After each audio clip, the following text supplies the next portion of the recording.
Wednesday, March the 13th, 2024, 7 p.m. The Richmond Board of Education acknowledges and thanks the First Peoples of the Hunkaminam language group on whose traditional and unceded territories we teach, learn, and live. Welcome, everyone. Welcome to the guests in the gallery and those who have joined us online. We have some announcements this evening from some trustees. Go ahead, Trustee Hamaguchi. Earth Day is an annual event on April 22nd to demonstrate support for environmental protection. First held on April 22nd, 1970, it now includes a wide range of events focused on promoting a healthy, sustainable habitat for all. The official theme for 2024 is Planet versus Plastics, focusing on reducing plastic use and calling for a 60% reduction in the production of all plastics by 2040. In Richmond, schools will plan for different individual classroom and school activities to honor Earth Day. Many green teams composed of students across grades will lead the way in designing and supporting environmental initiatives. Earth Day connects to the district strategic plan Priority 1, which has inspired learners, focusing on learner involvement in activities that raise awareness of and increase engagement in global citizenry and environmental stewardship.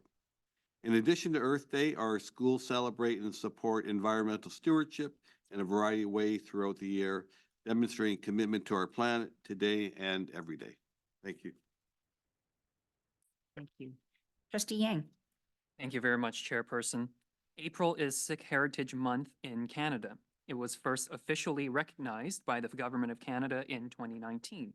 Its purpose is to celebrate the contributions of all Sikh Canadians and develop a greater understanding and appreciation of a rich, unique, and diverse heritage of the Sikh faith and culture.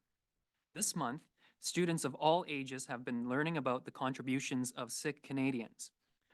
Posters were sent to all schools which provide information on Sikh contributions and history. This April is also a month in which several of the faiths represented in our schools are observing religious celebrations. This past month, our schools have recognized Easter, Passover, and Ramadan in a variety of ways to ensure that our students learn and are prepared, or are represented in the different faiths and cultures that make up our schools. Thank you. Thank you. Go ahead, Trustee Sargent. Thank you very much. Budget 2024-25. Tonight we will be providing partner group representatives and members of the public an opportunity to speak directly to trustees on their budget priorities. We will be using a portion of tonight's board meeting for our Budget Committee of the Whole.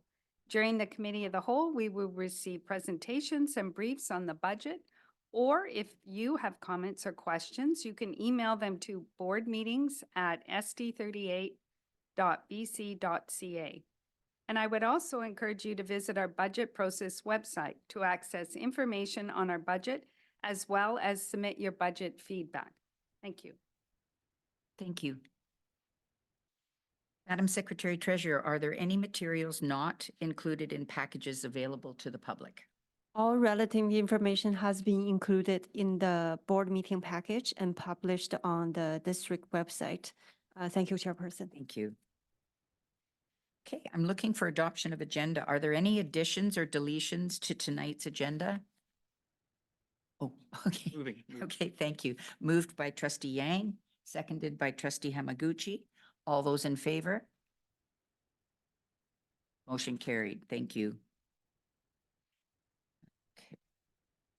We don't have any presentation or briefs or special recognition, but we're down to questions from the public. You're invited to come forward with questions regarding agenda items. Thank you.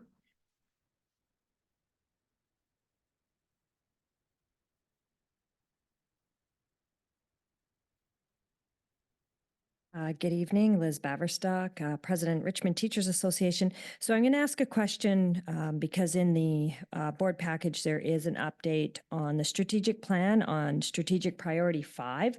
I figured if I ask it now, then perhaps it can be answered during the presentation.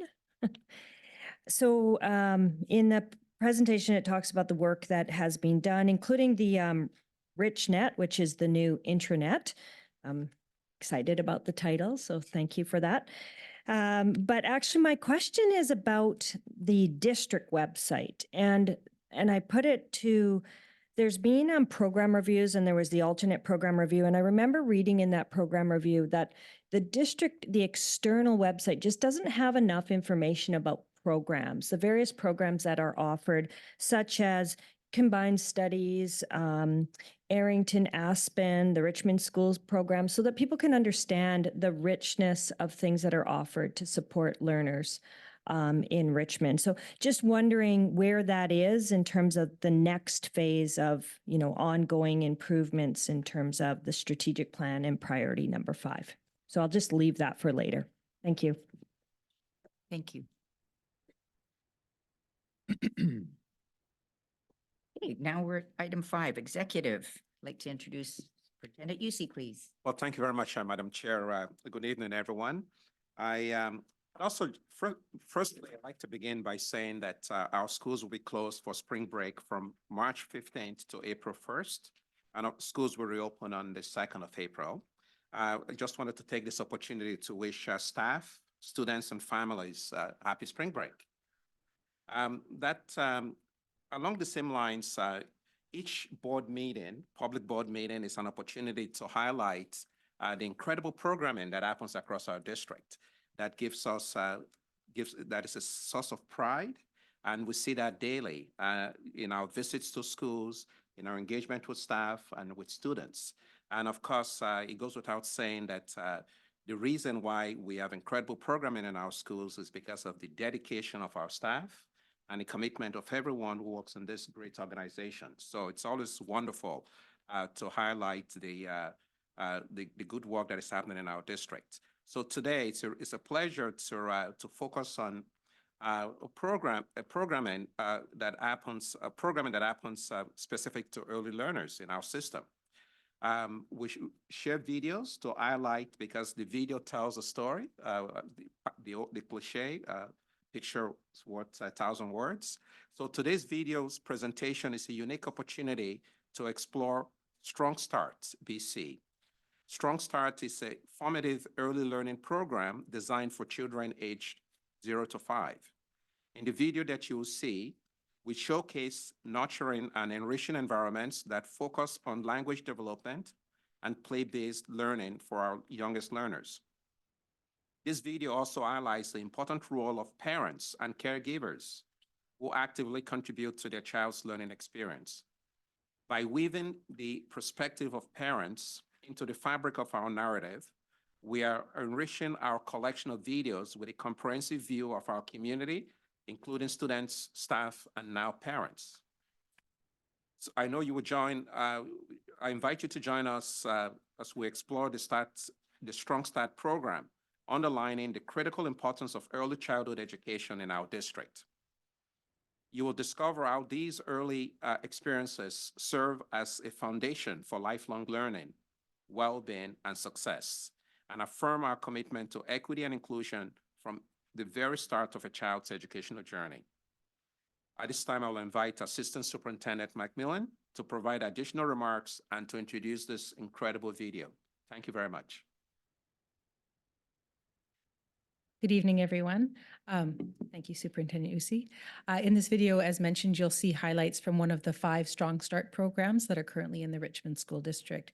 As mentioned, this is a free program for families that offers a variety of learning environments and opportunities through play for children birth to age 5.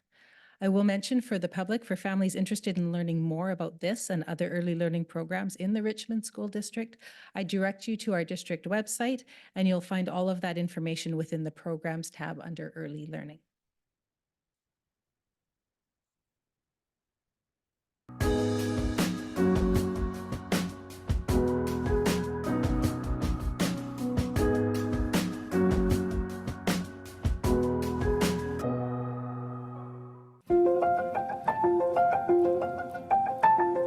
My son and I attended the Strong Start program. I think it's a very rewarding experience. he can participate in different kind of activities. It provides a lot of opportunities and room for learning. It's just such a lovely program. It's a great introduction to school. Being able to see it as a parent instead of just dropping off at the door and saying goodbye. We love it. It's important to me and a lot of other parents.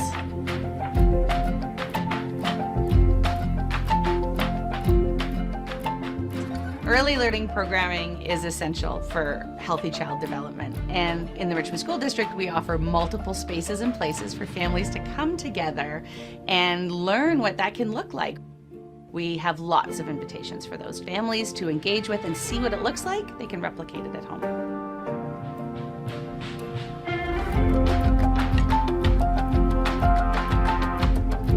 So for me, I think this is something very amazing. By playing and participating in the activities in the Strong Start programs, for example, like cutting the papers or like painting or like sharing the toys, my boy tried to learn how to communicate. Especially as we are like a new migrant, he can also learn like briefly how to communicate with others in English. So this is something that I really highly appreciate. I can see that he really has changed a lot since joining the program. He also trying to learn how to behave well in a group. For example, like wash his hands first, line up, share the foods with others during the snack times, and then well behave in the circle times. I think this is some kind of intangible curriculum. These are the things that I think is very essential and important for my boy, especially like in his early stages. Strong Start programs offer children an opportunity to see what it looks like and feels like to be in the system of schooling. They learn how to engage with materials and other children. They learn how to sit in a circle, and all of that happens in community. When children are coming into the kindergarten program, a big part of that kindergarten year is learning how to be in community. And in our Strong Starts, children are able to bridge that because they're there with their families and their parents, and they're helping them learn how to do this together. It's important for me to bring my daughter because I really do want to prepare her for preschool next step and then going into the school system. I want her to know about routine. I want her to know about dealing with other children, dealing with other adults, dealing with teachers, transitions. All of those things are so important to have the stepping stones to the next phase of life. And it's just so important for her to have this place that she feels comfortable to come to.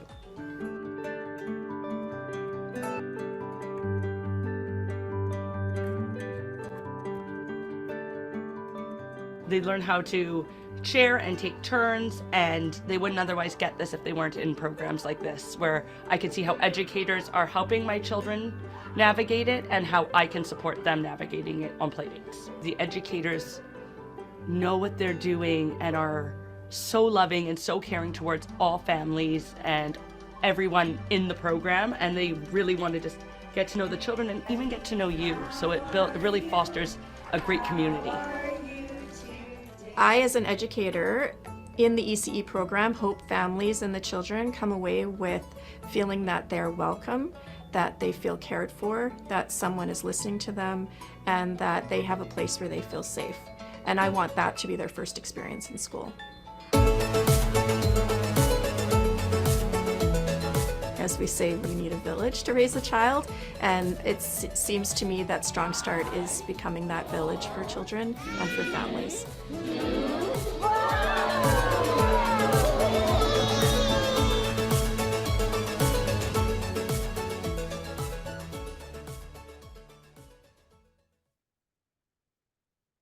Wonderful. Any questions or comments? I have a question. Go ahead. What's the demand? Is there a wait list? Like, So, so the parents register to attend on different days, and there's guidelines around perhaps not signing up for every session every day at different sites. So it's a first come, first serve, and families register through the district website to attend on different days. But it's a drop-in, so you're not required to sign up multiple days in a row. It's really a drop-in opportunity. And they are well subscribed. What's helpful is any family can attend any of the Strong Starts, so that if you went to sign up for one on one day and it was full, you could look to another. But we do have enough space to accommodate. I'd have to check on, I think it varies day to day, but having 5 is very, very helpful. Yeah.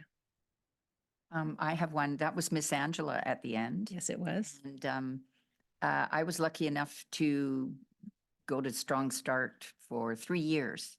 And not only did the children belong to a community and connect, but it was the families as well. I can remember sitting at a table with 4 other people and none of us spoke the same language and we were making snowflakes and explaining to each other as best as we could.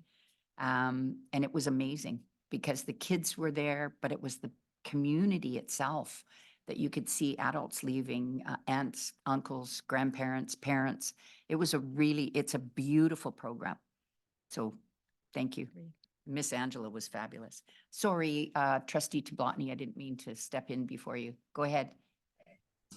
Yeah, I can see that it would be a great program, especially for, for families that are new to Richmond to connect with each other. And to, get a good introduction into how our school system works.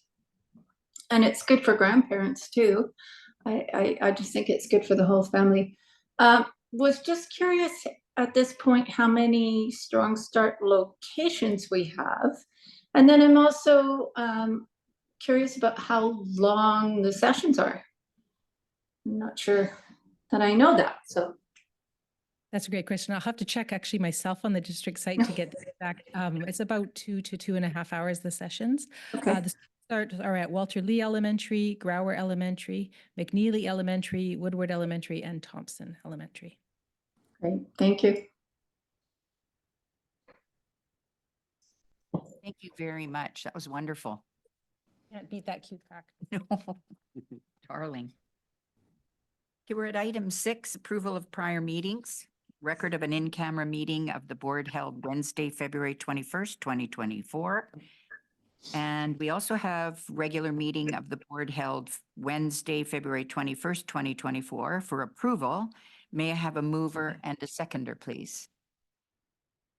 Moved by Trustee Hamaguchi, seconded by Trustee Beliza. All those in favor? Carried. Business arising from prior minutes, the 2024-25 annual budget.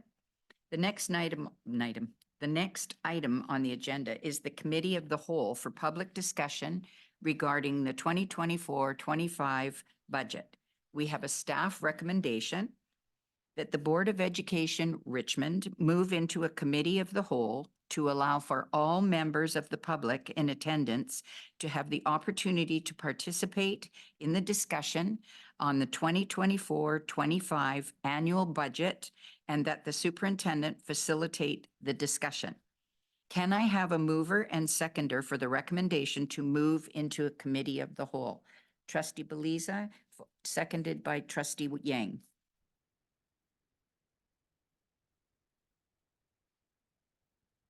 All those in favor? Passed. Motion is carried, pardon me. Well, thank you very much, Madam Chair. I'll begin by asking the Secretary Treasurer to speak to our report. Thank you, Superintendent Yusi. My report is on page 21 of the public board meeting package. The preliminary 24-25 annual budget summary included in my report is based on the best information we have at this time on a number of budget assumptions, including enrollment projections, funding revenues, and other revenues, as well as the expenditure categories. Over the coming month, as we receive new information, including funding announcement from the Ministry of Education, the budget information will continue to be updated. At this time, we're projecting a balanced budget for the 24-25 school year based on the best information available to us. The preliminary total operating revenues are estimated to be $280 million, and the total preliminary operating expenditures are estimated to be $277 million. And the difference of $3 million is for local capital transfer to cover the necessary capital expenditures for next school year, including computers, furniture, equipment. In addition, The report includes draft budget proposals for the board's consideration in their final budget approval. The focus of the budget proposals is on inspired learners to make sure the district continues delivering high-quality public education and to provide critical support to the system. So with that, that concludes my report, and back to you, Superintendent Yusi. Thank you very much for that report. The Committee of the Whole is an opportunity for partner groups and members of the public to present to the board on the preliminary annual budget. The board will consider all input from the partner groups and the public before budget decisions are made at the April public board meeting. If there are any attendees from the public who have not signed up in advance and would like to make a statement regarding the 2024-25 annual budget, we ask that you please sign up with the Director of Communications, David Sadler, and you'll be added to the speakers list. For anyone viewing the meeting virtually, you are invited to send in your comments or questions by email to sd38budgetfeedback@sd38.bc.ca. A reminder that speakers are asked to keep their statements to a maximum of 3 minutes in order to allow as many people as possible to share their thoughts during the meeting. At this time, I'd like to invite Liz Baverstock, President, Richmond Teachers Association.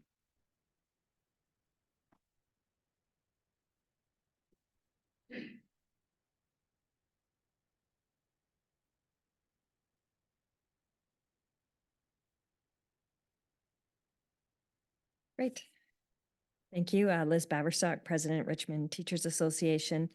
And always thank you for the opportunity to engage in this process. We do that through various ways, the Budget Advisory Working Group, briefs, such as the ones we gave at the last meeting, and then these opportunities of Committee of the Whole. And really do want to always thank the board, the Secretary Treasurer for the transparent process, and the board for the opportunity to provide feedback and listen to the priorities of partner groups. And it's also an opportunity when we're taking part in these is we can hear what other partner groups are looking for in their requests to support public education in Richmond. You know, I'll start by acknowledging that really public education continues to be underfunded from my perspective. There are a lot of needs, and what we're not seeing is, you know, the money that comes from government is really to support the salaries and not much more than that. This is despite our joint advocacy that we've done and also additions that the Ministry of Education continues to add in terms of on the system and the expectations on the system. And yet there isn't any additional funding that comes alongside that. So, you know, we want to acknowledge that always, because the work that is done here is important work, the work that we do together.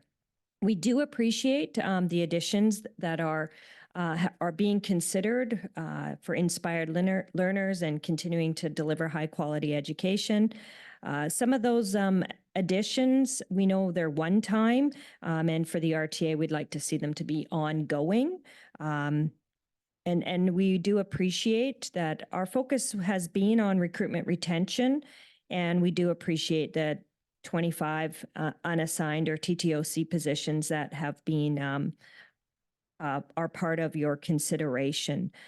We also know that this is a relatively low cost, but really does provide a good model to secure teachers and provide options when classroom positions cannot be filled. So knowing that you have contract teachers in the unassigned positions when you can't fill a position has been very helpful for the district. And so I do actually think that this should be ongoing, because I don't know, I'm not sure any of us know and actually aren't that optimistic that these pressures will go away in terms of recruitment retention. They've been ongoing since 2017. We're now in 2024, and it doesn't look like the end is in sight. I think it's disappointing when I listen to the provincial government's budget is that there's nothing additional to support workforce strategy. So there was no funding for public education to support a strategy to make sure that we could find ways to attract, retain educators, support staff into the system. So disappointing. We do also appreciate the commitment to the implementation of the Indigenous focused graduation requirement. That additional 3.0 FTE will help secondary schools address the low enrollment in blocks within humanities. And it's really important that, implementation is not a one-year event. It actually is a cycle, and it actually take some ongoing support, probably for 3 to 5 years until you get to a stable place. So I want you to keep that in mind. This is one time continued from last year, but I think you're going to have to keep that in mind because there hasn't been any support that's come, special funding from the government with this graduation requirement. And that's the thing that I would really hope that we would see. We have asked for teacher consultants to support the work in Indigenous education. And if we were surprised by money arriving on March 15th in some extras, that would be a place that we would like to see some attention, because that really is and builds on the success of implementation and curriculum initiatives. So we move into spring break. For most of our schools, we have one school that won't be in spring break next week, but and we certainly will be looking on March 15th for some kind of good news announcement. We do also think, in terms of the recruitment retention, we talked about mentoring, and I spoke about it last time, mentoring support, and we have 3.0 FTE for the second half of the year, supporting teachers who are new to positions or new to the profession. And I think that is something that I would like to see us maintain next year and not return to one position. So I can never not talk about the Classroom Enhancement Fund, even though tonight is about the operating fund. You cannot, as a president of the RTA, not acknowledge that. So I do always want to acknowledge the Classroom Enhancement Fund. That is the fund that does make sure that the district can be as compliant as possible with our workload language. That's our class size, composition, specialist teacher ratios, release time costs, related overhead costs. And I think giving that shout out to the amount of money that is in Richmond. In Richmond, it's $43 million. And it pays for 353 full-time equivalent teachers. 353. We have 1,470 full-time equivalent teachers. 24% of the teachers from that fund. It's important that you know that and keep that in mind. There's $5.2 million for overhead costs. And that is for staff outside of the teaching or RTA members. It's a total of $48.7 million. And so for the board, I always tell you and remind you about this because you have conversations, and it's really imperative that you understand that this money and how important it is to Richmond, but that money came from the work of past teachers, and that was past teachers who bargained this language. Well before me, I was not involved in bargaining this language, and the teachers who were on picket lines to get this language restored, and the fight we did to the Supreme Court of Canada. We do depend on this money, and I think you know how much you actually depend on this money. And so as we're moving through and into a provincial election, the RTA actually requests that you keep this in mind when you talk to candidates who are running and you're advocating for public education. Because if there are any candidates out there who believe that our working conditions language isn't important, I think you know full well that it is. So always taking an opportunity to be an advocate for our collective agreement and for Richmond teachers. But do thank you for your time and finding any money you can to make some improvements, though I'd love to see more money come from the provincial government. Thank you. Well, thank you very much, Ms. Baverstock. Trustees, are there any questions for Ms. Baverstock? I do. Trustee Larson.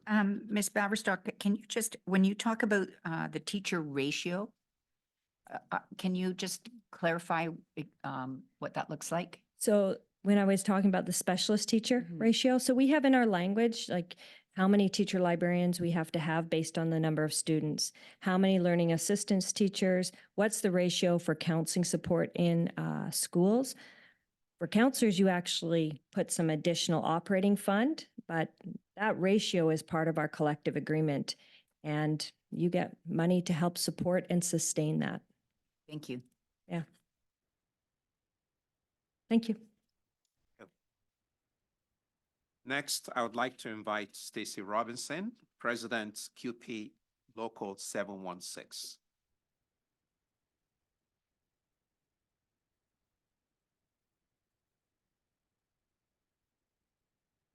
Again, I'm following Liz, so not as long, but or as thorough, but important nevertheless. This is Nancy Williams. She's our first vice president of our union, and she is supporting me on the perspective as an EA, so she has more information for any questions that come forward. So we thank the board for allowing us to briefly speak on a couple of the issues that we feel may be helpful when you are considering the 2024-2025 budget. We thank the board for the recommendation of additional 11.6 FTE EAs. As an extension to this recommendation, we have two addendums that we would like you to consider in that additional 11.6 EAs, or FTE EAs, pardon me. So one of them is we would like you to consider making at least one FTE an EA consultant position. We have brought this up previously, but we just wanted to reiterate that an additional EA consultant can bring experience, fresh perspective, provide different strategies and adaptations that EAs can utilize when working with the ever-changing needs of the neurodiverse students. This in turn supports the EA as well as the team as a whole, and by extension, fosters growth, confidence, and independence in our most challenging students. Our existing EAs as well as new EAs in the district would benefit from the extra layer of support as they navigate burnout, stress, injuries, etc. Two, if you could consider making 3 of the EA positions regular unassigned learning services EAs. These are positions that would receive the specialized training to support our neurodiverse students who have comprehensive care plans. This position is a 35-hour, 5-day position, which includes benefits. The condition of this position would be the incumbent would be available to work 5 days a week, with their number one priority being to fill in for the EAs who are absent, who work with students with comprehensive care plans and specialized training, and they have the specialized training. So these regular unassigned EAs would have this specialized training as well, because we don't really have any that can backfill EAs that do have this specialized training. So if there is no need on that day for a specialized EA, they would just backfill into schools in need of an EA, but they would be available 5 days a week. And by having the EAs in place, schools are able to keep the student in school. Because a lot of times if they don't have somebody who can come in and fill in who has that training, then the student ends up not having somebody there as a support. And that's my short brief, but if you have any questions. Well, thank you very much, Ms. Robinson, and thank you, Ms. Williams. Trustees, do you have any questions for Ms. Robinson? Trustee Sargent, please. Well, it's not really a question, it's a comment. And the superintendent and I and our assistant superintendent got to visit a school a week or so ago as part of his work and our work as liaison. And I was just blown away by the amount of care and attention our EAs were giving to the students, and how much they were so part of the students' lives and of the staff in from the custodian to our EAs, to the teachers, to the consultants that were working in this little school. And we get to visit all the time, but this was a longer visit. And I really got to see it. It really was an excellent day.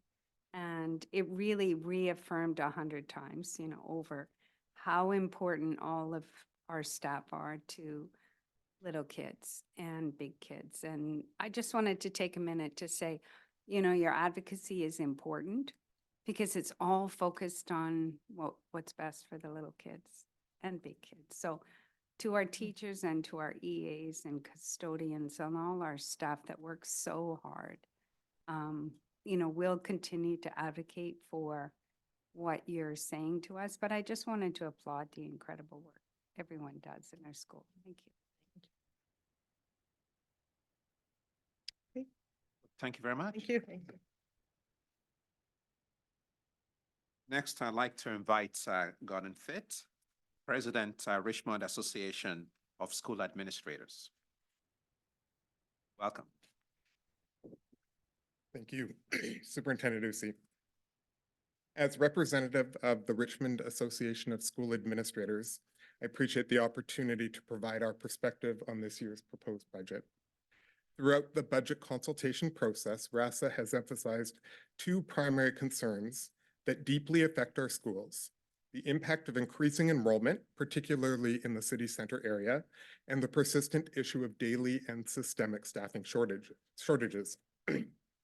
The growing student population in our large and expanding elementary schools, especially in the city center, presents significant challenges to our school leaders. It strains resources and compromises our ability to fully implement our collective vision, mission, and values, particularly with respect to Strategic Priority 1, Inspired Learning. We recognize that staffing shortages are not unique to Richmond, but are a broader issue affecting many communities. We also acknowledge the ongoing efforts of our Human Resources Department as it relates to these issues. However, it remains crucial to address them to ensure that our schools can function optimally and provide the quality education our students deserve.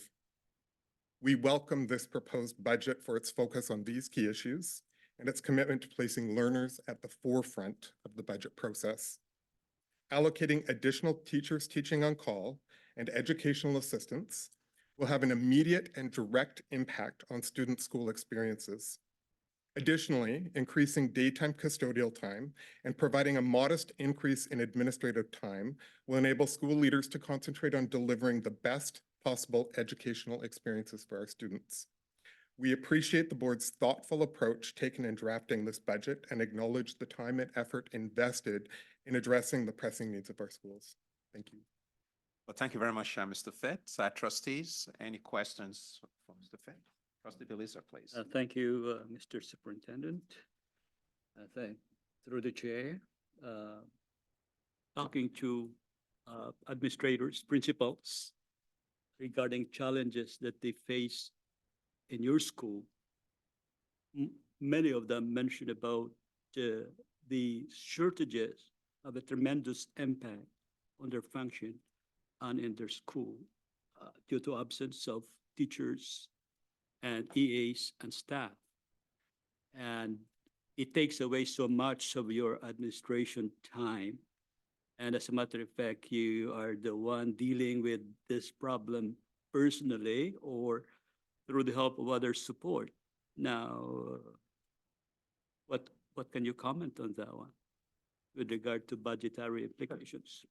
As I said, I think the thoughtful budget process that you as a board have undergone in letting us share what we think is important, the draft proposal as presented with thoughtful addition to TTOC time, particularly those contracted TTOCs, I think that will make a significant impact on a daily basis to our ability to fill those to fill those absences or shortages, as well as the additional EA time. I think that will be tremendously beneficial. My intent is to express gratitude on the process and the draft proposed budget for those reasons. I think that addresses the concerns that we brought forward.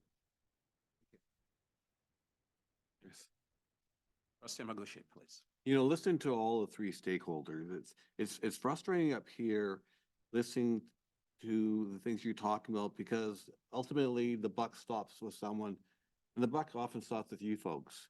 You're the ones that have to deal with teachers away and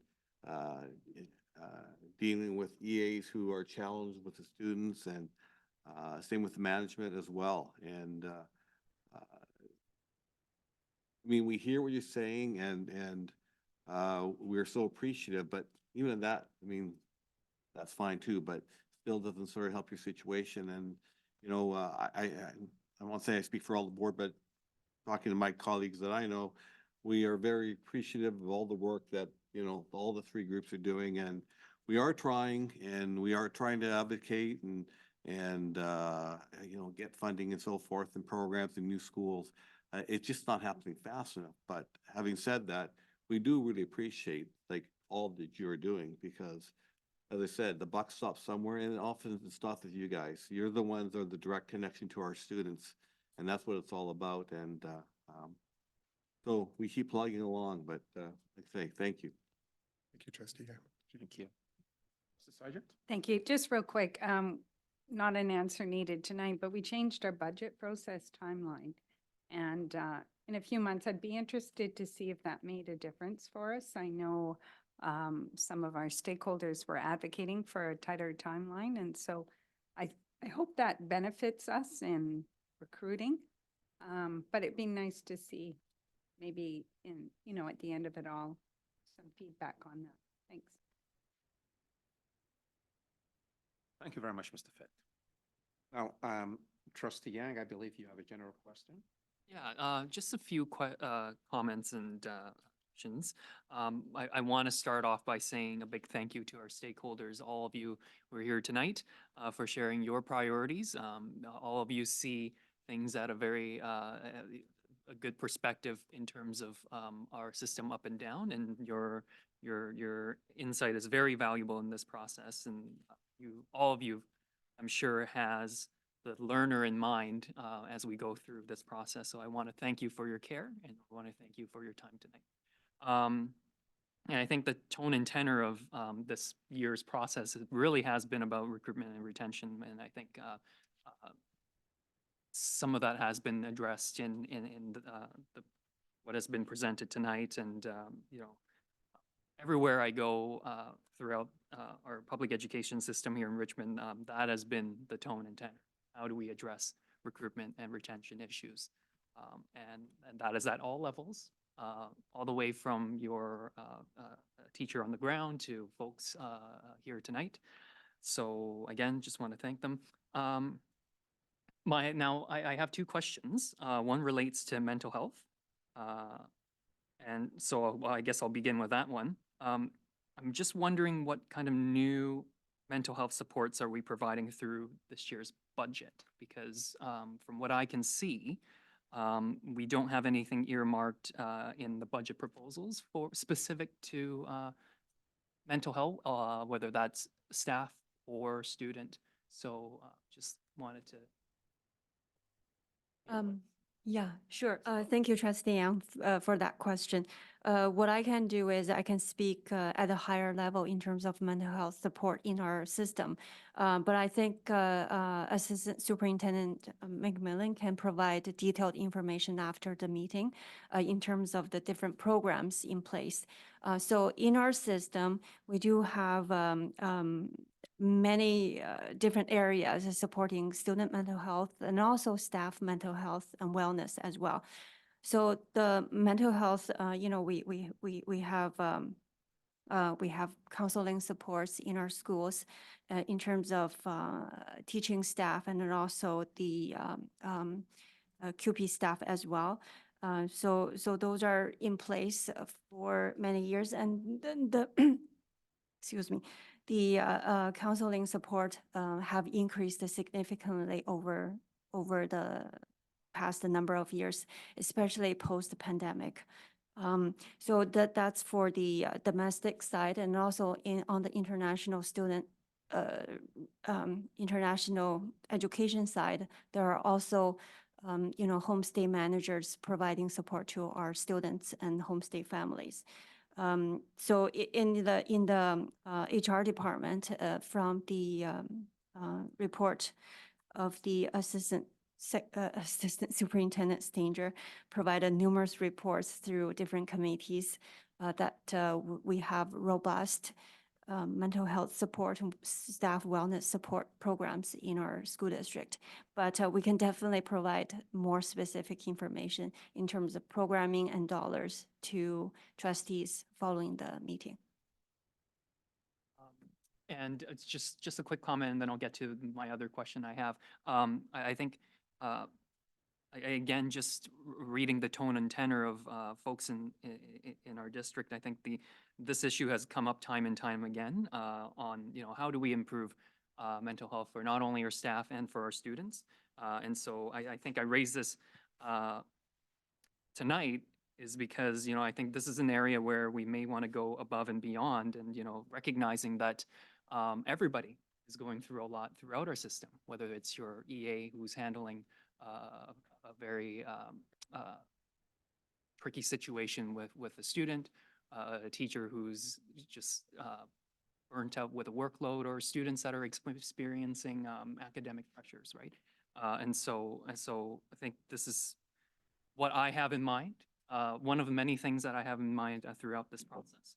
And then my second question relates to the recent announcement from the province regarding the Student and Family Affordability Fund and how that will affect our budget in the coming year. Have we had any details yet from the ministry regarding the specific numbers? Yeah, thank you again for that question. The funding announcement was scheduled to come out tomorrow, Thursday, or Friday. So we will be able to see the details of the Family and Student Affordability Grant again. So based on what we received is a reinstatement of the previous funding. And then, of course, it was a special purpose fund. It's not part of the operating grant that we're talking about today. And typically what the government requires is, here's the funding provided to your school district, and we have previous year's experience to implement that grant to our schools. Yeah. So everything will be, that the numbers wise, things are coming March 15th. 15th. Including the Family and Affordability Grant, yes. Thank you very much. Thank you. Thank you, Trustee Yang. Okay, seeing no other question. Oh, my apologies, Trustee Tablotny, please. Yes, well, in really in listening to all of the presidents who've presented tonight, and our RTA president, Liz Baverstock, on the mentoring support for teachers, and our QP president speaking about the need for EAs, regular unassigned, to serve the neurodiverse students, which I think is, a really interesting proposal. And our RASA president, Gordon Fitt, talking about our city center schools, which the board has very actively of late been, and for the past number of years, been working on to relieve the pressure of our city center schools and to actually build schools. The board is very appreciative of the briefs that you have come forward with and the suggestions. And it's really good to have that information. And even though I'm extremely grateful that we're not having to cut anything in this budget, our district, it's clear our district still faces some big challenges. So I also agree with Trustee Yang regarding the mental health supports for our staff and students is so important. So I'm keeping my fingers crossed that it's an election year. So hopefully, our provincial partners who are in power right now will bring on some positive announcements on March 15th. I'll be waiting with bated breath because I'd like to see some extra poured into our operating coffers to do some of the things that we'd like to do. There's been so many times where we really wanted to add things and we never could. And been in trustee business for a long time, and it just never seems like we can live out our dreams and add all these special things that would benefit our students and our staff and our district. So keep your fingers crossed, guys. I'm hopeful. I'm a believer, or I try to be. Anyway, thank you all for your presentations. Trustee Tablotny. At this time, if there are no other questions from trustees, at this time I'd like to call on any members of the public who signed up to speak. Here's your opportunity to speak to the Board of Education for our trustees.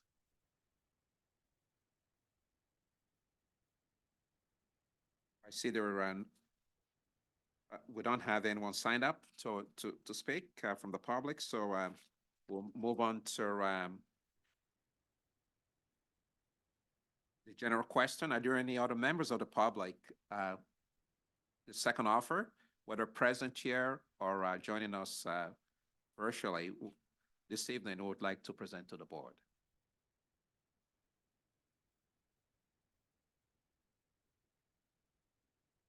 We're seeing none. I'll now turn it over to our chair to continue the meeting. Thank you very much, trustees, and to our presenters tonight. Thank you so much. Okay, I'm looking for a mover and seconder for the motion that the Board of Education Richmond rise and report from the Committee of the Whole discussion on the 2024-2025 annual budget. Moved. Do I have a mover? Trustee Sargent, and seconded by Trustee Yang. Any discussion? All those in favor? Opposed? Okay, motion carried. Thank you. I would like to thank all of our partner group representations and public members, if any, oops, I didn't need to say if any, for coming forward to present your feedback and input. The Board of Education will refer all partner groups, input, and feedback to the budget process. I'm looking for a mover and seconder for the motion that the Board of Education refer all partner groups, input, and feedback to the budget process. Moved by Trustee Hamaguchi, seconded by Trustee Yang. Any discussion? All those in favor? Opposed? No. The motion is carried. Thank you. Thank you very much. It was great to have your participation in tonight's discussions. Okay, I just need to get back to my page. We're now on to 7B, Strategic Plan Quarterly Update, Strategic Priority 4 and 5. We have a report from the Assistant Superintendent, Human Resources.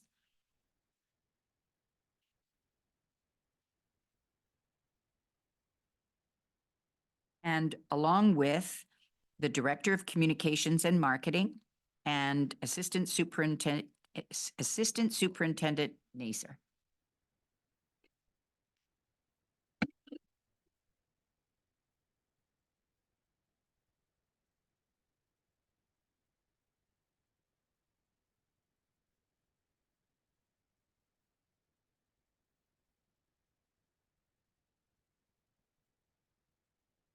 Well, good evening, and thank you for the opportunity to share a number of highlights that our HR team, in cooperation and collaboration with our other team members, has accomplished towards completing the goals of our strategic plan, Priority 4, a progressive workplace.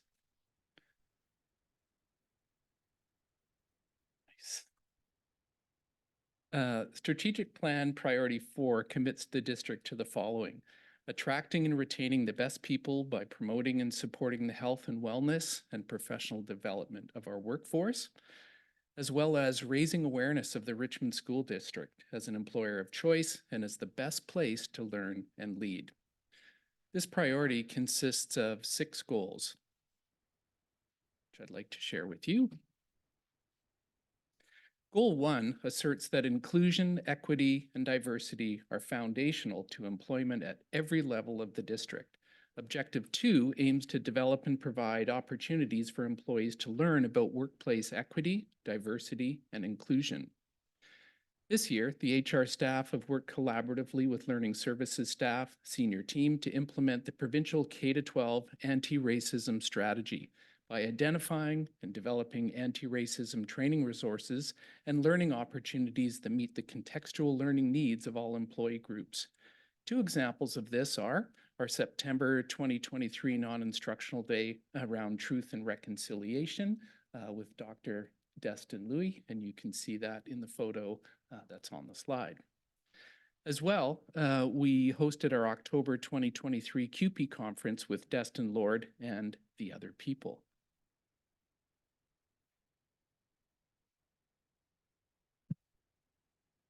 Goal 2 attends to the aim of providing broad-based professional learning and skill development opportunities for all employees in an equitable fashion. Every month during the 2023-24 school year, learning opportunities have been available to employee groups. And I'm just going to share with you many of these. At our October CUPE conference, for example, we hosted The Other People, Destin Lord, a powwow boot camp, how to become a business assistant, neurodivergent children and self-injurious behaviors, payroll, a non-teaching session, MyEd for beginners, and an Office 365 session. In October, we hosted our RASA Professional Growth Plan workshop. In November, we offered a variety of presentations primarily geared towards our educational assistants, which included taking care of safety, introducing Boardmaker, implementing positive behavior interventions, as well as Orton Gillingham training. In December, we had presentations from the Provincial Outreach Program for Autism and Other Disorders. We had a nonviolent crisis intervention workshop. And in December, we hosted our RLT Professional Growth Plan session for our exempt staff, RMAPS members, and RASA members. In January, we had a health and safety focus with occupational first aid, Microsoft Forms Basic, School Messenger, advanced tips and training for School Messenger. We had another nonviolent crisis intervention session and many other experiences.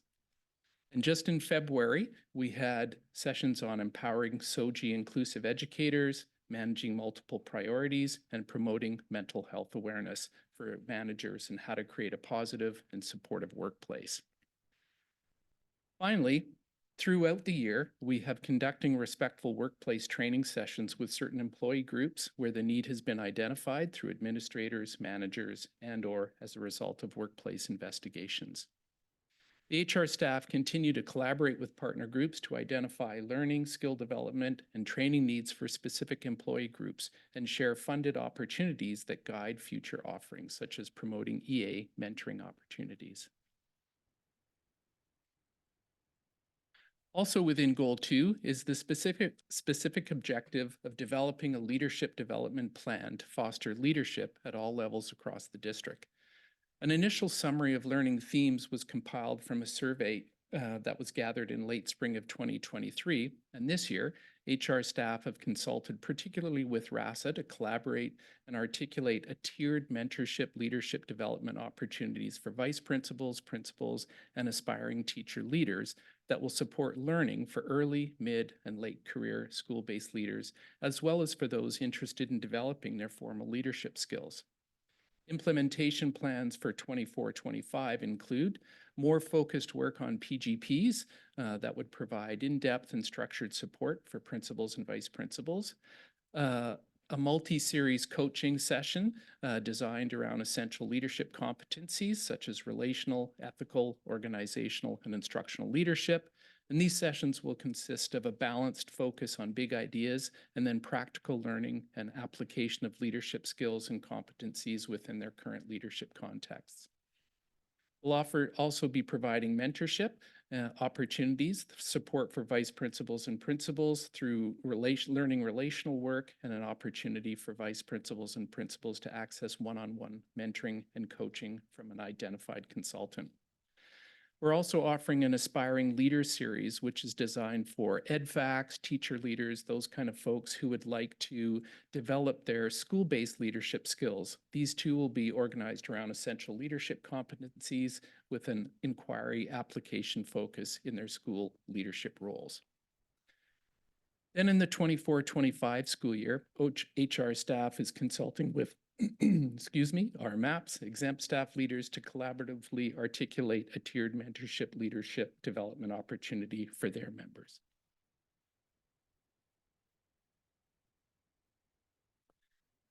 Now, goal 3 focuses on the fact that employee health and well-being is valued and supported within a culture of caring in SD 38.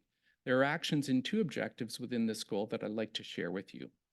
Objective 2 focuses on growing and enhancing existing supports.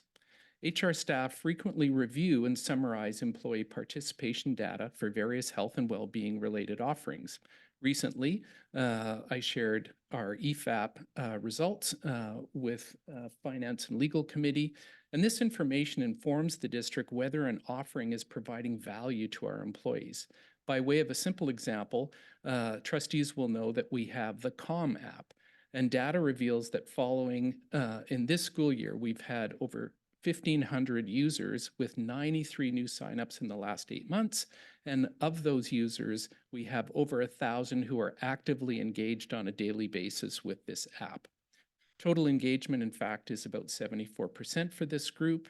And users are accessing strategy ideas for balancing stress levels through meditation, deep breathing, or calming music over break times, before work, and after work hours. And while the district provides numerous online health and wellness support offerings, employee feedback identified a desire to have access to small group, employee-created face-to-face opportunities to engage with colleagues. As a result, for the 23-24 school year, HR supported numerous employee-generated health activities. These include Zumba fitness classes on Mondays at Brig House, Monday online yoga, which engages an average of 15 participants and has a capacity for 75 people, Wednesday yoga at Grauer, which averages 11 participants a week. We also have Healthy Workplace initiated grants. So for example, at Arrington, we have a Richmond Teachers Basketball drop-in session. That's every week for 90 minutes of gameplay, and that has an average of 12 participants a week. Arrington also started up a pickleball club, and they have a weekly drop-in of 12 to 20 participants each week. We also have Wellness Wednesdays at Palmer, and this offers 10 different wellness activities for 10 consecutive weeks. It includes Zumba, clay making, volleyball, restorative yoga, kickboxing, healthy power bowl making, HIIT workouts, basketball, flow yoga, and movement snacks. We also have Wellness Weekday at Talmy Elementary, and this rotates on different weeks to include and accommodate staff schedules. It provides an in-house exercise class followed by a healthy snack, as well as a monthly book club meetings facilitated by Connie Easton. Now, with a more health and safety focus, the district also provides initiatives that attend to broad employee wellness needs. These include our inoculation clinic offerings, hearing test clinics, mental health first aid, occupational first aid training, which includes CPR, AED, and level 1 and level 2 training. Finally, in relation to this objective, HR has well-developed disability management processes and supports to ensure timely return to work options for employees that have experienced conditions that have prevented them from working. Public Educator Benefit Trust, or PEBT, reports that SD 38 is a leading district with respect to providing timely referrals and return to work options, scheduling, and accommodations for employees as they try to return to work.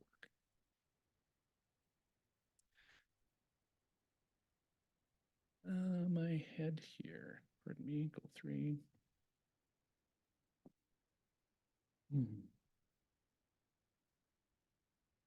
Now, I'll just reference Objective 3 within Goal 3, which focuses on building supervisor and managerial staff's capacity for acknowledging and supporting wellness. To date, HR has worked in tandem with learning services and partner groups to develop and provide capacity building opportunities to support staff wellness across district facilities. These include, on our February 24th Professional Learning Day, we provided a session on promoting mental health awareness, how to create a positive and supportive workplace. We had a session on preventing mental health injuries at work. We had a session on mental health through the lens of diversity, equity, and inclusion. And we had a FSEAP, which is our EFAP program. We had the provider come and do an orientation session for staff on that.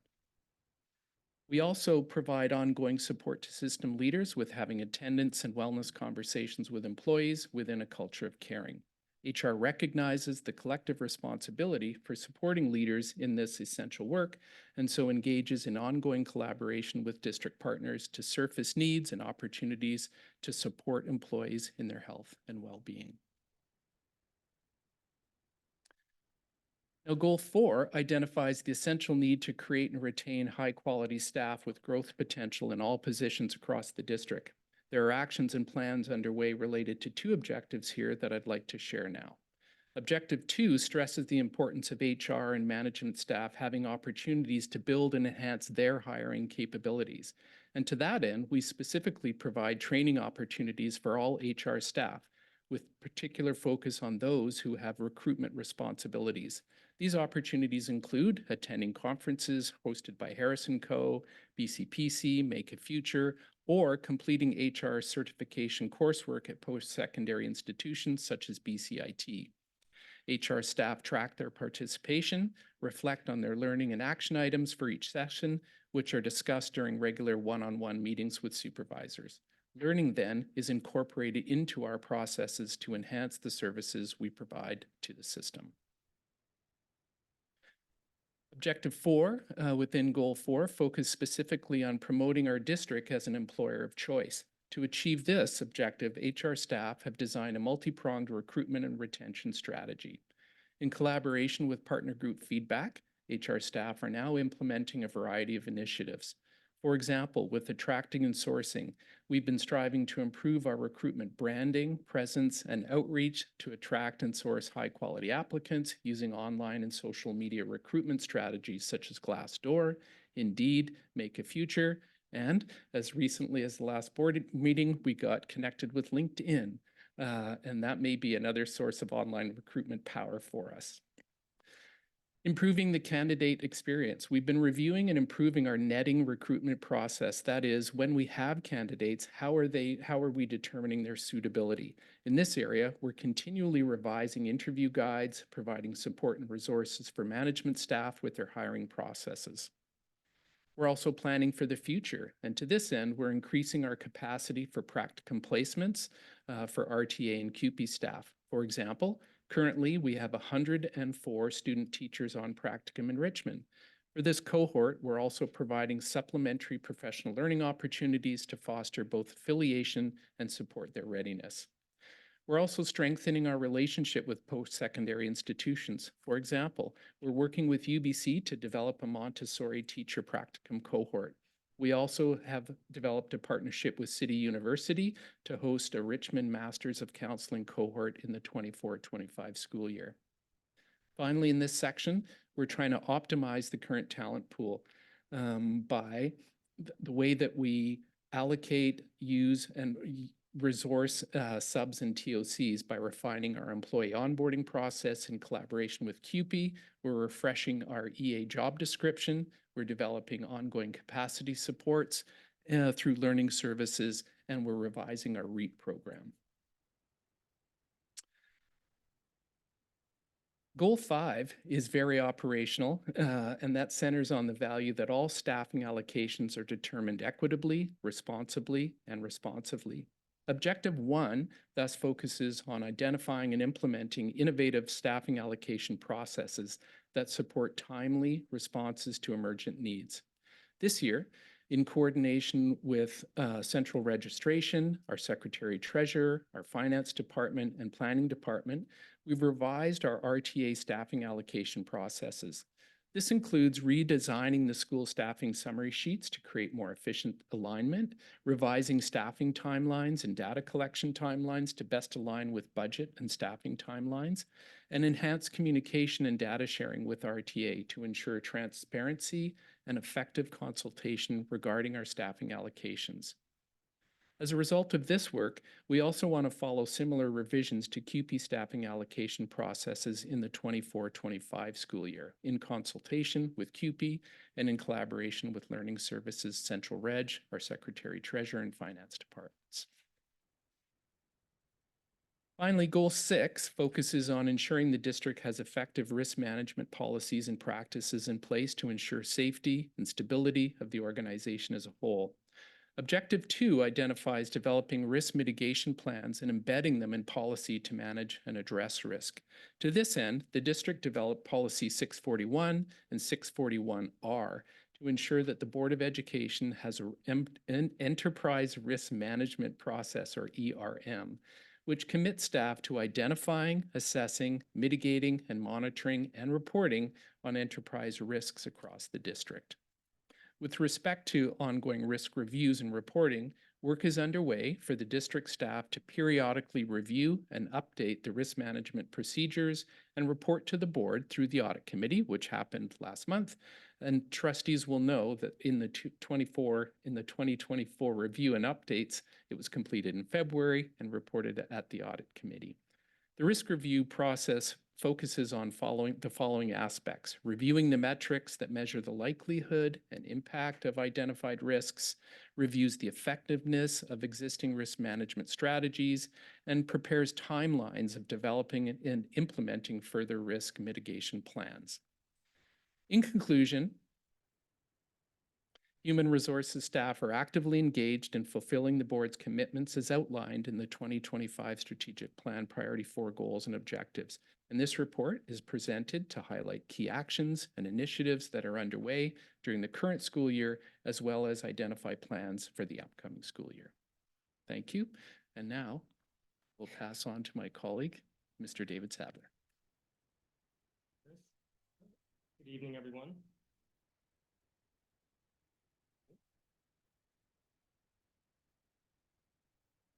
Strategic Priority 5 supports the board's focus on making measurable improvements to engagement, collaboration, and access to information. Within this priority, our objectives and actions establish a framework for continuous enhancements to internal and external communications, with a key emphasis on effectively informing and engaging all members of our community. This year, we made meaningful progress in achieving Goal 1, which states that external communication practices effectively serve and inform the public.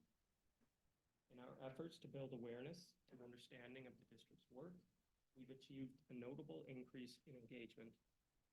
The total views on our district website and social media platforms has increased to over 800,000 unique views a year, which is approximately a 31% increase compared to the previous year, and indicates significant growth in our outreach efforts. Through dedicated content development and strategic video production, we've managed to convey district messaging effectively, engaging our community in our journey. The adoption of new social media and marketing tools has further amplified our reach, establishing a deeper connection with our audience. We've also made significant strides in utilizing analytics to improve both district and school websites, thereby enhancing user experiences. A comprehensive reporting system now enables us to evaluate the performances of our websites, social media, and our new intranet. By developing advanced tools and processes for traffic and engagement analysis, we've established benchmarks that inform continuous improvements. This initiative, supported by automated reporting and structured schedules for updates, ensures our platforms adhere to best practices and meet our community's needs effectively.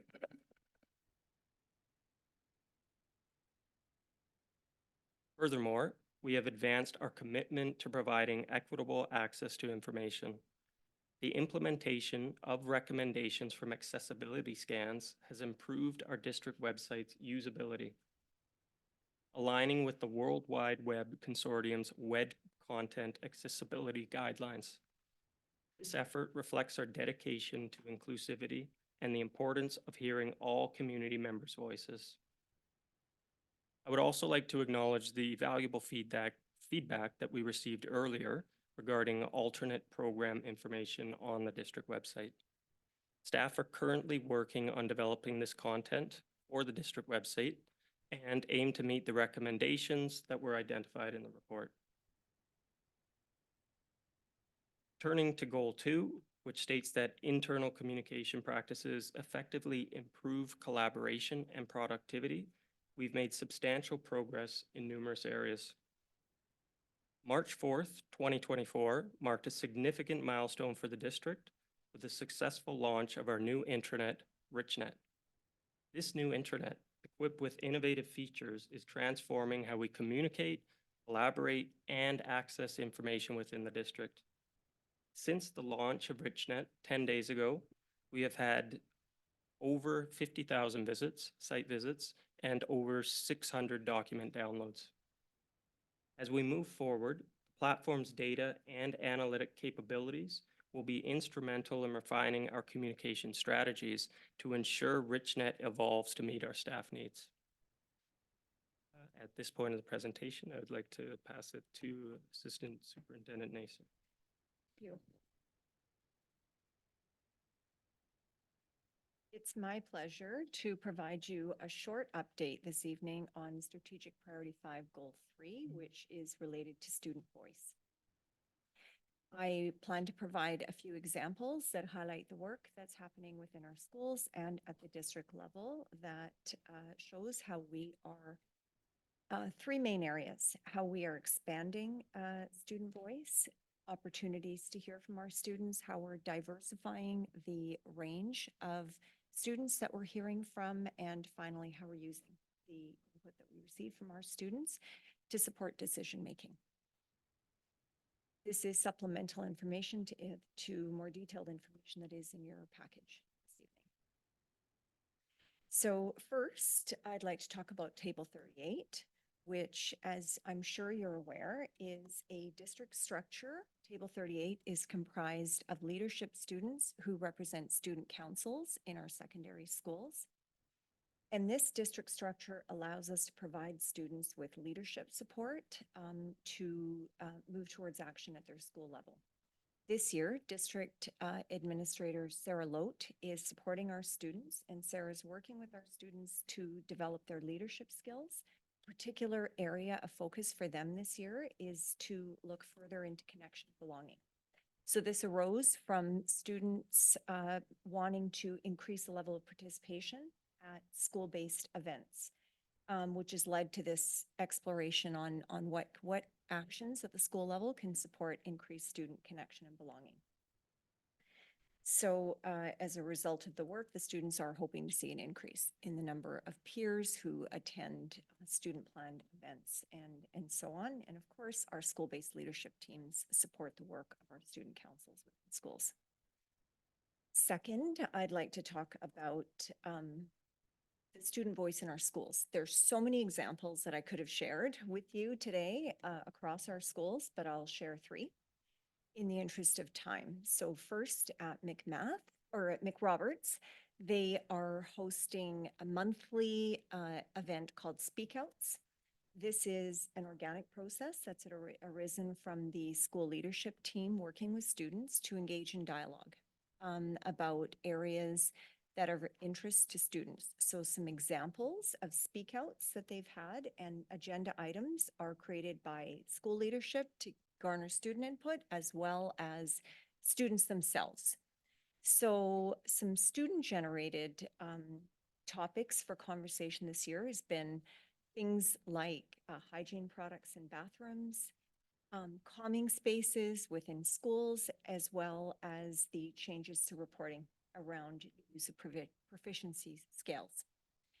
And as I mentioned, this is a structure that the school leadership team is using to garner student input on a number of initiatives at the school level. So you can see how they're working together to support school-based decision-making and so on. Second example I'd like to share is at McMath Secondary. This year, McMath is hosting 3 local student voice forums. And these are planned by the school administration along with students. All students are welcome at the student forums. And really, this is a structure to support, again, garnering student input on a number of school-based decisions. The upcoming forum this spring, the focus is led by students on ways that adults can increase connection with students. So it'll be an opportunity for staff to hear student perspectives on how to connect more closely with their students. And then finally, school stories. I'm sure you're familiar with that process. Each of our schools has a focus, and that process is called School Stories on school improvement processes. And all of our schools are engaged in collecting student input around their areas of focus. Many of our schools this year are focused on connection and belonging as well. And so they are working with students through surveys, focus groups, other activities to get student perspectives on the particular area of focus of that school. And finally, the Student Voice Forum. I know many of you attended the Student Voice Forum last year. This is the second year of a district Student Voice Forum, and planning is well underway for this year's event, which will take place in May. One area that I want to highlight is we're using the feedback that we received from students last year to plan this year's event. This is a special event in the district because it does provide us with the opportunity to hear from students who we don't always hear from, who don't typically get the opportunity to attend an event such as this. So this year, our goals for this event is to increase the extent to which the event is student-led, to provide students with opportunities to select topics that are important to them, to provide input and for further discussion. You can see on the screen some potential topics that are being discussed with students, such as mental health and well-being, the role of technology, and of course, again, the school belonging and connection. And then a final goal for us this year is to create structures to summarize what we hear from our students at the Student Voice Forum and to share that broadly with our school-based leadership teams as well as others to support decision-making as we look ahead into the next school year. And that concludes the update that we have for you. Take questions. Thank you. Any questions or comments? Go ahead, Trustee Sargent. Well, every time, excuse me, every time we get an update in regards to strategic plan, it's unreal. The amount of work that has happened, and the board is engaged with the strat plan ongoing throughout, but to see it all put together and the amount of work and the strategies that are in place, I just think I'm so proud of our strategic plan, and I'm proud that we're not leaving it on the shelf and that we're all actively engaged in it. And all during the budget discussions, staff know what strategic objective this is related to, and it's just a really good system-wide approach. And I'm really proud that we're sustaining it for this long and that we'll be actively engaged in the next strategic plan discussion. So I'm really impressed with the way all the activities that have gone on. And I'm really impressed with the student voice, especially, you know, we've actively engaged students, but to actually see their voice back at an action that they actually made a difference, I think is really important for them and for us. I'm really wanting to see that the voice is being used for decision-making. So I look forward to new initiatives. The quick question I have is around RichNet. which that's an old name back in the day. And I'd be really interested to know how trustees can learn a bit more about RichNet and how we can actively be engaged with it. And maybe that's coming down the pipe. Thanks. Thank you. Trustee Yang? Thank you very much, Chairperson. And as always, I want to thank staff for the comprehensive information whenever the strategic priority updates come forth. And we just wanted to take a moment to recognize Assistant Superintendent Naser for a job well done, as it's, I believe, her first time doing a presentation in front of us. So thank you. So one question as it relates to priority 4 and 2 regarding priority 5. With regards to priority 4, I'm just wondering, there was discussion on first aid training, including AEDs and what have you. Being an occupational first aid attendant myself, I was lucky enough to fully funded by my employer at my full-time work to be able to do this. Do we fund, is OFA training in our district funded by the district? Yep, so our first aid attendants for every site, we do fund the training for them, and there's an annual recertification process for those. And some of the other training that we provided, like the AED training, was sort of additional over and above training. And as you know, we currently are not providing that technology, but are exploring the efficacies of doing so. That's correct. And standard OFA training does include training on AED and naloxone. So I think that we're at the end of the day, we're keeping our employees safe for sure. And I was going to make a point about LinkedIn, but seeing that we have already we're on that file. One note I will make is that when a user opens up LinkedIn, because their algorithm already knows that what kind of jobs they're searching, when they click on the jobs tab, kind of the listing is already there for them. So I think to be in that space to capture the attention of those users, I think is very valuable. And then my questions for priority 5, just around external communication. How has staff considered external communication from a multilingual lens? Because I know that our community, in terms of communicating to them externally, Richmond's a very diverse community with lots of language needs. And so I'm wondering how staff has ensured that our district and our practices are informing our diverse community using a range of languages. Yeah, so on the district website and all our school websites, we do provide the opportunity for translation using the Google Translate feature that members of our community can use if they need to translate information.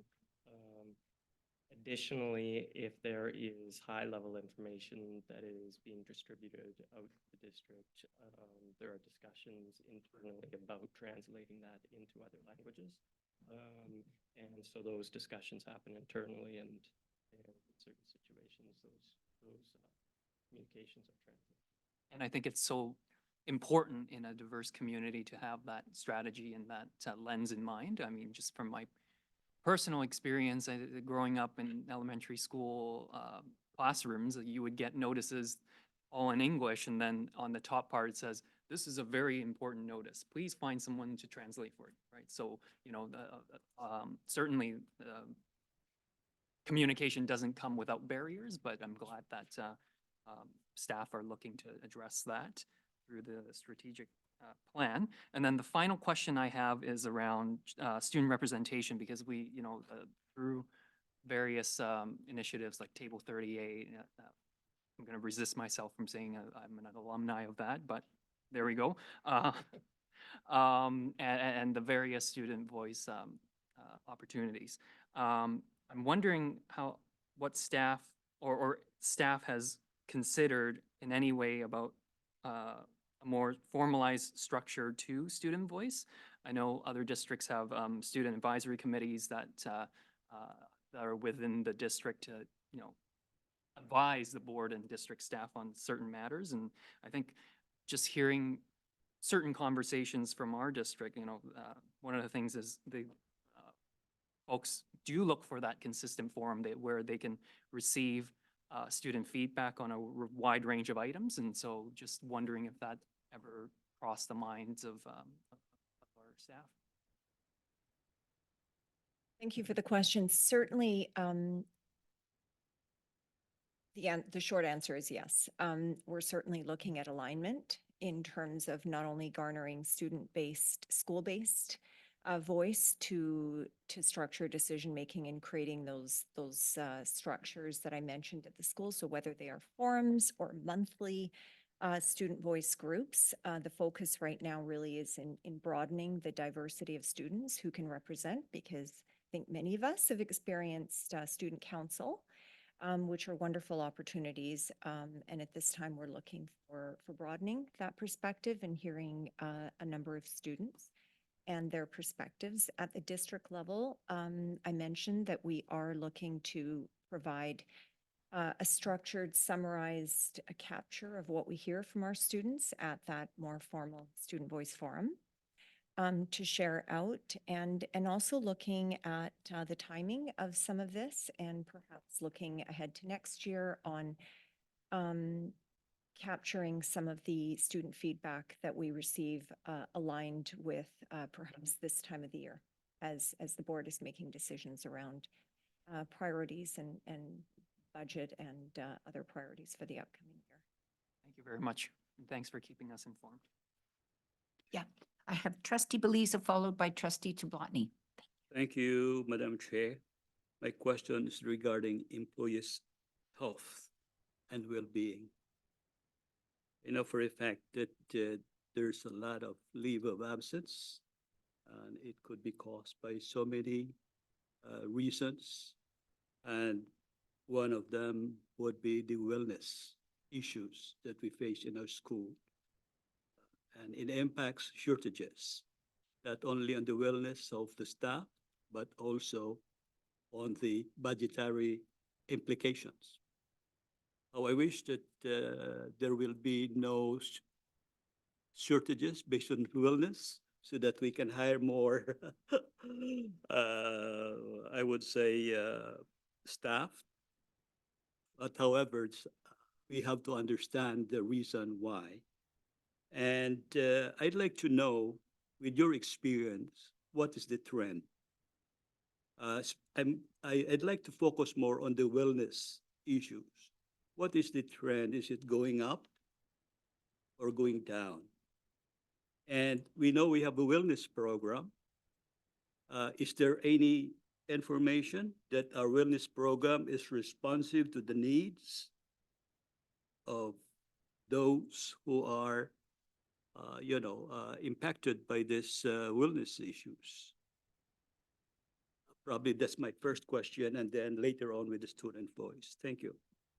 Well, thank you very much for that question. So as you will know, recently at the Finance and Legal Committee, I presented on our EFAP program and shared our annual results and how many employees were accessing those programs and what specific programs folks were accessing in order to attend to their wellness needs. And I also sort of shared at times sort of the variety of resources that were available through that program. I think a lot of the work that we have done has achieved two things. One, we've created a culture where it's okay to acknowledge that you're not well, and it's okay to reach out and strive to get well.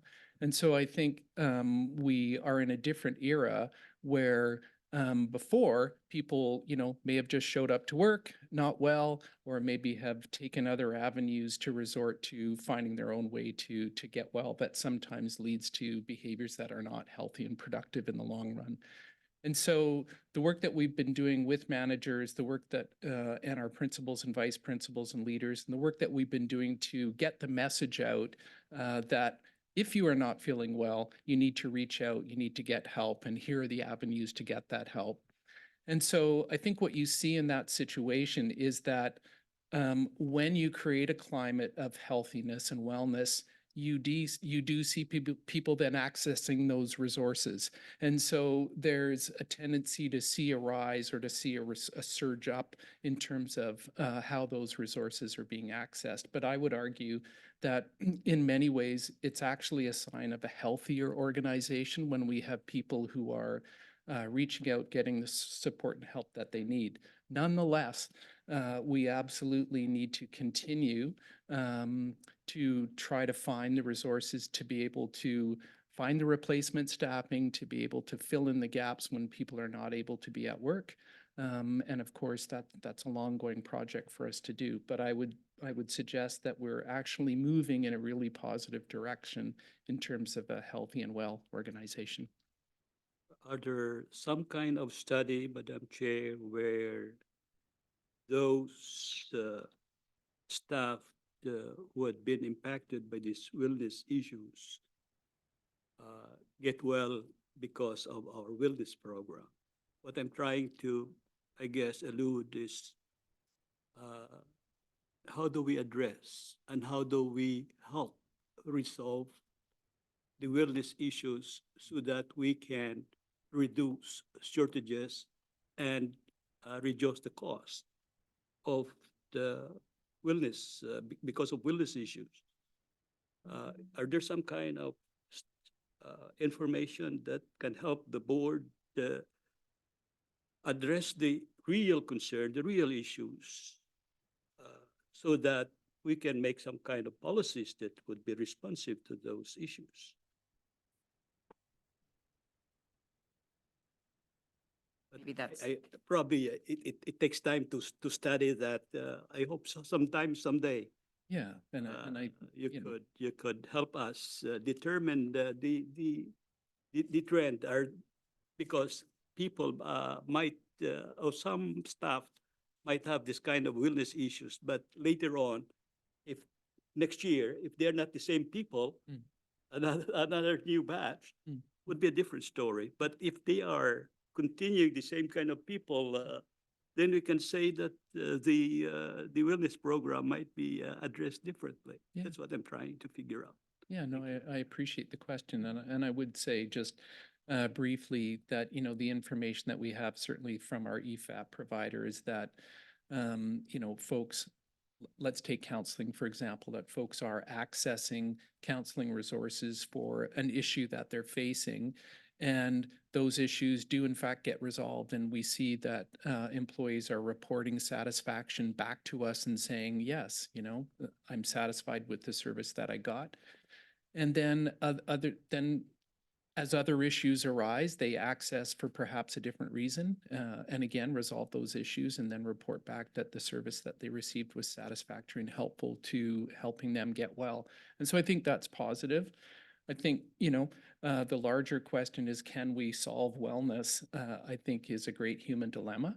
And I think we have to continue to pay attention to it, to continually adjust the resources that we provide and continue to monitor through feedback loops to see if those things are working, and reach out to other resources as they come along. But I would suggest that that's going to be an ongoing human thing for us to engage in over time. Thank you. Trustee Tablotny? Hi, yes, I was picking up on the AED training. I was happy to hear that we're doing that for our staff.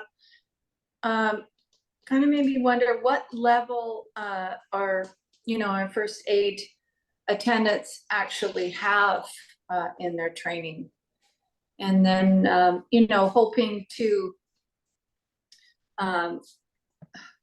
hopefully be able to provide AEDs in all schools, because I heard recently about one of the teachers whose life was saved by the staff because there was an AED in the school. So I think it's really important to have that training and also have the equipment to be able to provide that life-saving treatment.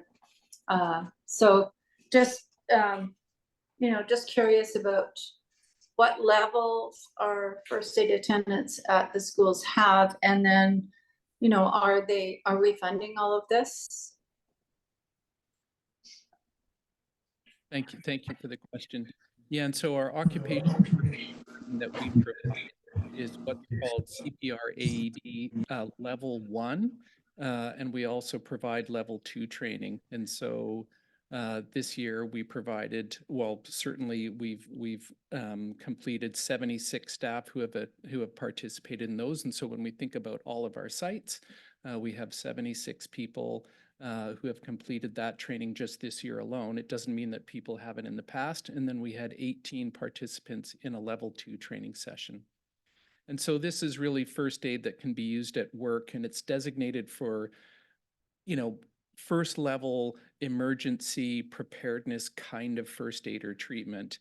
And of course, as that assistance is being provided, if it's an incident that looks like it's progressing beyond that, of course, yeah, ambulance services are called, and we get paramedics and that kind of thing to come in and facilitate any other healthcare that's needed in that emergency situation.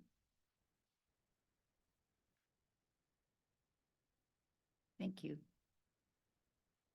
I have a few comments and a question. First of all, 800,000 views, Dave, that's amazing. That's wonderful. Sorry, Trustee Larson, I wasn't finished yet. Somehow I ended up muted. That's okay.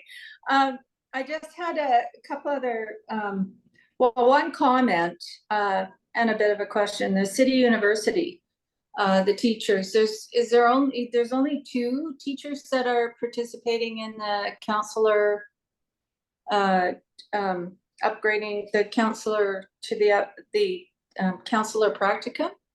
Is that correct?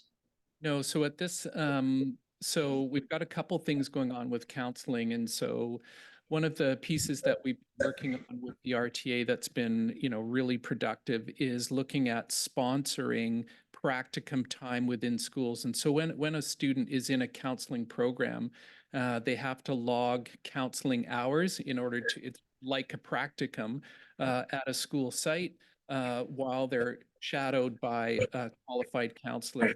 And so in our agreement with the RTA, we're providing support for those people to do those practicums. Meanwhile, the partnership that we've engaged with City U is a cohort model that will begin in the summer of this summer and work through next year. We hosted an info session, and we had 55 people show up for that info session over at McNeil Secondary. And that was fantastic news. City U was just completely astounded that we had such a strong interest. And so originally the plan was to run a cohort of 20 students, and now City U is looking that, depending how many people actually submit an application, we may be able to provide more seats. The challenge, of course, will be then to be able to provide enough practicum spaces within Richmond to be able to accommodate those students as they get into their practicum pieces that they have to complete. And so that will unfold as the year progresses next year.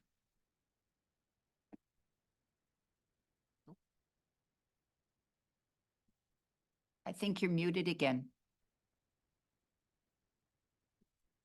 Yeah, I don't know why I keep getting muted, but I didn't do it. Okay, that's it for me. Thank you very much. Okay, so yes, I just wanted to say about the 800,000 views. That's wonderful. And also I can't say enough about the school stories. It's such a just a grab at the community, and you really see that it encompasses everybody. I really like that. So thank you for that. I have a question with regards to the student council and student voice. When we do student voice or we're doing something with student council, is there a criteria for somebody to be on student council? Like, does it have to be grades? I know that it's leadership and things like that, but there's lots of kids in the school that might be leaders, for example, that go to resource every day, but they're leaders in that class kind of thing. Would there be opportunity for kids that are maybe sports oriented or whatever level of grade, but they represent their group or fellow students in a student council type situation? Thank you for the question. And I may have to gather the information and get back to you. I'm still getting to know our schools. My understanding is there are some different processes across our sites on how student councils are selected. But I am happy to provide you with a more fulsome update. That would be great. Thank you very much. And just one question about the wellness. I think what I'm seeing here, and there's so much, it's incredible to read, but two things come to my mind. And one with, I see the different things people are getting engaged, Zumba, yoga, book club. And I'm wondering, because there wasn't, and Calm, I know that was right from the beginning, but we saw less of that at the beginning. It seems to be growing quite a bit. And I'm curious, do you think that with the organized, what you started with, that people in the schools start to feel like, oh, why don't we do a book club? Oh, we should do, you know, kind of that natural piece starts to take over? Do you think that is happening as well? Yeah, thank you for the question. Yeah, I think that one has been very interesting. And so we put that out initially through one of our health and wellness bulletins. And, you know, the Arrington basketball one came forward. And then by word of mouth, part of the staff said, well, why don't we do pickleball? And that one came forward. And then gradually it has sort of bubbled up and emerged as other people have participated. And so one that's relatively new is the Talmy Wellness Weekday. And that one came along as a result of some discussion that staff was having for all of those reasons. They'd heard about this, they'd heard about that staff had heard about the events that were happening at Palmer. And so they said, well, hey, you know, maybe we can do something as well. And so there is a bit of a ripple out effect, which has been lovely. And I think, you know, what's, I think, uniquely special about that is it's one thing for us to say, here's what we think you need, but for folks to come forward and say, here's what we think we need, and for us to be able to support that, I think is wonderful. So it's been super positive. And honestly, it's been really interesting for our staff. So Stephanie and Annalise in our department manage that. And I've worked with them, you know, so that they vet them, they have a discussion with them. We then have a discussion about what do we think, and then we do kind of a call with the school staff or the school leader to kind of review it. And then we provide the support. And so, yeah, it's been lovely. And just one more thing about the counseling, I'm most impressed. I think the numbers are actually really good, because I think people need to realize that counseling isn't about fixing people. And it's that ongoing learning, building, working, all of that. And a lot of people, I know a lot of people that have used the or whatever, I don't like acronyms, whatever, the family services or what have you. But there's also people that have their own private counseling outside. So there are many, many people that may not be using it, not in a negative way, but that they've already established a counseling. But I think we're doing well there. I think people are feeling like the message of it's okay, I need help, and this is the way I'm going. So thank you very much for that. That was great presentation to the three of you. Thank you very much. Rich. Thank you. Excuse me. I have a question on student voice. Madam Chair, if I could. Okay. Thank you for this great report. I just would like to know the structure, as I think you've mentioned this. Under Section 85 of the School Act, like when establishing code of conduct, board must consider the result of the consultation undertaken by school within the school district with the individual or groups the school consider representative of employees, parents, students. I'm more concerned of the students. And we know that the board must ensure within the school district a review of the code of conduct annually. Now, my question with regard to the structure, whom are they referring to as student representative here? Is it something elected by the, you will reserve the answer if you want to, but I just would like to know how, what's the relevant structure or interpretations of these provisions. Thank you. Thank you for that. If I understand the question correctly with regard to code of conduct, that is making reference to Just all one members. one of the aspects of the giving rights to students by Right. the School Act. And certainly we want to empower our students to have agency. We do also require all members of our school communities to abide by our code of conduct, which does govern students as well. And all schools revise and review their code of conduct annually and engage all of their stakeholders, inclusive of students, on an annual basis. I so just they would like to know, understand. how do you choose or how do you select student representation in this case structure? You reserve the Thank you for that. And I will provide a more fulsome update across our secondary schools on how student council is selected. Thank you. Thanks again. That was wonderful.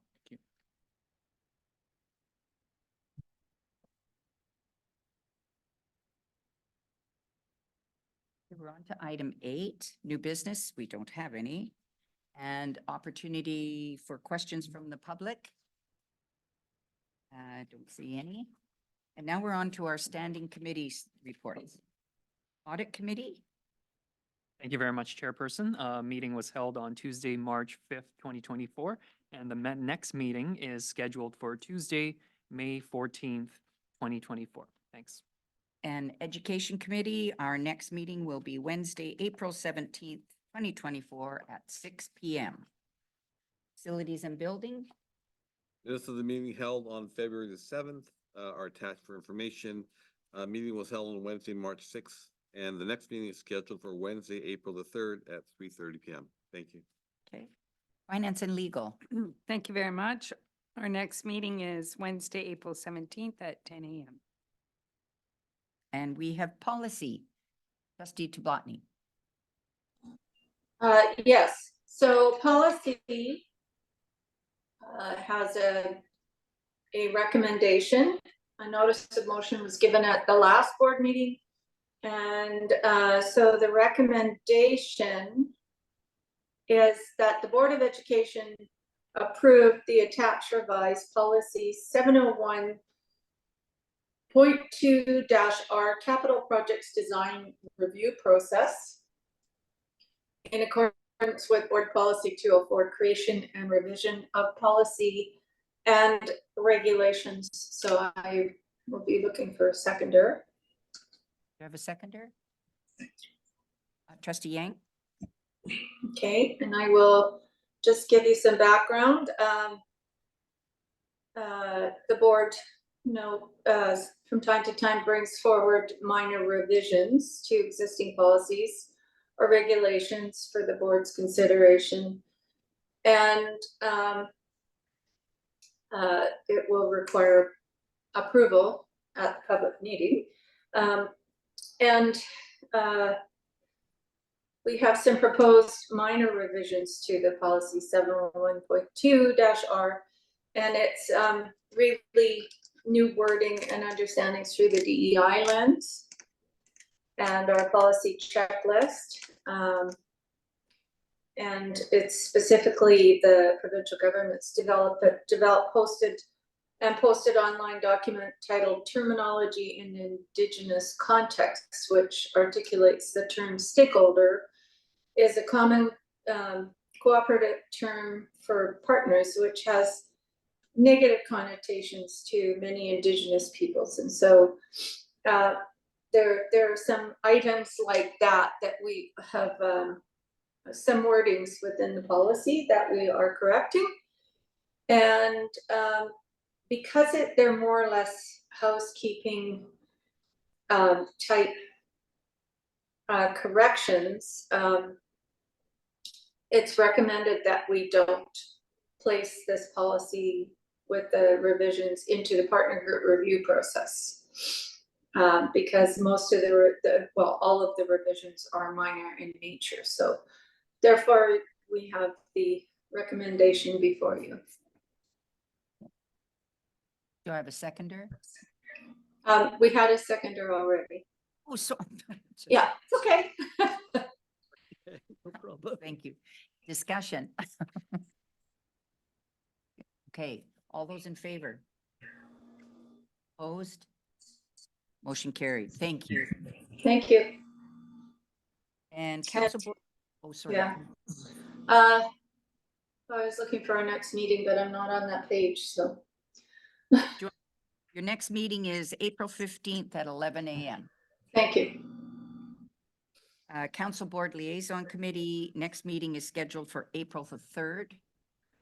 I think it's usually 9:30. I don't have a time here. And BCSTA? Thank you very much, Chairperson. The BCSTA Provincial Council was held on February 24th, 2024. There weren't any substantive motions, and so just a few housekeeping items. BCSTA Annual General Meeting will be held on between April 18th and the 21st, 2024, and trustees have been registered. Thank you. Thank you. And BCPC, Trustee Tablotny, I believe. Yeah, there isn't much, but there was a learning session for trustees in regards to conflict of interest, etc., that I did attend, and it was actually really good. So, Thank you. No correspondence, for action, or for information. So I'm looking to adjourn. Thank you. Promotion moved by Trustee Yang, seconded by Trustee Hamaguchi. All those in favor? Okay, motion carried. Thank you very much for being here tonight. It was good to see and hear everybody, and Good night.